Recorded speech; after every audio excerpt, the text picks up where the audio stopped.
in the early days of aviation, the airplanes didn't get very high off the ground. And if something went wrong, you just put the airplane back on the ground. Once it got up, a couple hundred feet, that's not as practical. So they figured, hey, we needed to have some way to save the pilot if something went wrong with the airplane.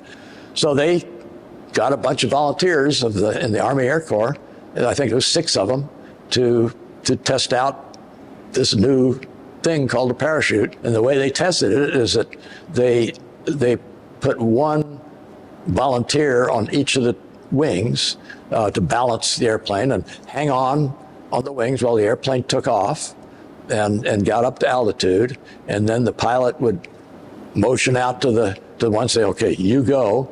And that person would let loose and pull the ripcord and go down. Well, in my father's case, he said, I couldn't let my fingers go. I couldn't command my fingers to let go. And he said, that was really, he really kind of fascinated by the fact his fingers wouldn't let go.